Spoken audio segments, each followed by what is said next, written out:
अस्सलाम वालेकुम viewers, welcome to my plant world. Viewers, आज जो स्क्रीन पे आप प्लांट देख रहे हैं ये एक एवरग्रीन प्लांट है और ये अपनी फॉलिएज के लिए पहचाना जाता है।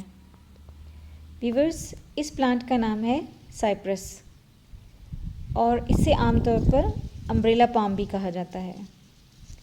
वीवर्स, इसके लीव्स की जो खूबसूरत शेप है वो क्योंकि छतरी से काफ़ी मिलती जुलती है, इसी मुनासबत से इसे अम्ब्रेला पाम कहा जाता है। हालांकि इसका ताल्लुक़ पाम फैमिली से नहीं है। बिकॉज़ ये बहुत ही ज़्यादा हार्डी प्लांट है और बिगनर्स के लिए ग्रो करने के लिए बहुत अच्छा प्लांट है। बिकॉज़ ये प्लांट आमतौर पर तालाब या दरिया वगैरह के किनारों पे ग्रो होता है। इसी वजह से इसे पॉन्ड्स में भी ग्रो किया जाता है और पॉन्ड्स में बाकी वाटर बॉडी प्लांट्स के साथ साथ इसको भी लगाया जाता है। ये प्लांट सॉइल में भी आसानी से ग्रो होता है, जैसा कि आप देख रहे हैं कि मैंने इसे पॉट में ग्रो किया हुआ है। बस इसकी पानी की रिक्वायरमेंट ज़्यादा होती है, इसे पानी की बहुत ज़्यादा ज़रूरत होती है। ये वाहिद वो प्लांट है जो कि पानी की ज़्यादती की वजह से नहीं मरता। इसलिए वो लोग जिन्हें पानी देने की प्लांट्स को बहुत ज़्यादा आदत होती है या फिर बिगनर्स जिन्हें प्लांट में पानी देने का अंदाज़ा नहीं होता, वो भी इस प्लांट को अच्छी तरह से आसानी से अपने घर में ग्रो कर सकते हैं।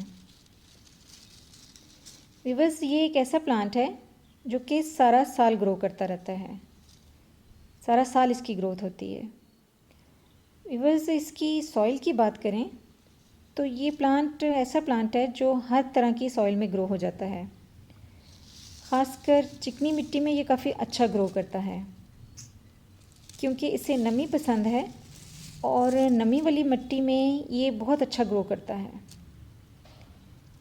ये प्लांट वैसे हम आपसे कहते हैं कि वेल ड्रेन सॉइल लेनी है हर प्लांट के लिए, लेकिन ये वो वाहिद प्लांट है जिसके लिए वेल ड्रेन सॉइल नहीं लेनी। विवर्स, इसकी सॉइल बनाते वक्त इसमें 50% मिट्टी और 50% खाद का मिक्सचर लें, तो इस कम्बिनेशन के साथ ये प्लांट काफ़ी अच्छा ग्रो करेगा। इसके लीव्स भी ग्रीन और हेल्दी रहेंगे, इसकी न्यू ग्रोथ भी काफ़ी होती रहेगी।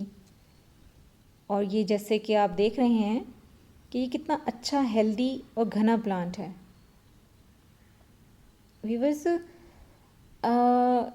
वैसे तो ये प्लांट इसकी प्रोपिगेशन की बात करें तो ये कटिंग और डिवीज़न दोनों तरह से इसको प्रोपिगेट किया जा सकता है और इसके साथ साथ इसके साइड से इसके यूँ बेबी प्लांट्स भी निकलते रहते हैं, पफ्स निकलते रहते हैं। ये देखिए आप, इस तरह से खुद ब खुद इसकी साइड से ये निकलते ही रहते हैं, हर वक्त न्यू ग्रोथ इसकी होती रहती है।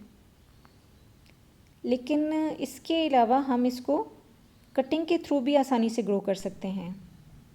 तो चलिए व्यूवर्स, मैं आपको इसकी कटिंग को ग्रो करना बताती हूँ। व्यूवर्स, इसकी हम 2 स्टेम्स ले लेंगे। एक मैं ये वाली इसकी स्टेम ले लेती हूँ और इसको हम यहाँ से कट कर लेते हैं। इसके अलावा कोई एक और ऐसी स्टेम जो कि थोड़ी एक्स्ट्रा बाहर की तरफ को बढ़ी हुई है, हम वो वाली स्टेम काट लेते हैं। ये वाली ठीक है, इसकी हम कटिंग कर लेते हैं ये इस तरह से। तो व्यूवर्स, अब हमने इसकी 2 कटिंग काट ली हैं। अब इन दोनों में से एक कटिंग को हम पानी में ग्रो करेंगे और एक कटिंग को मैं आपको सॉइल में ग्रो करना बताऊंगी। दोनों ही में इसकी बहुत अच्छी ग्रोथ होती है। पानी में भी ये काफ़ी अच्छा ग्रो करता है और सॉइल में भी सेम टू सेम।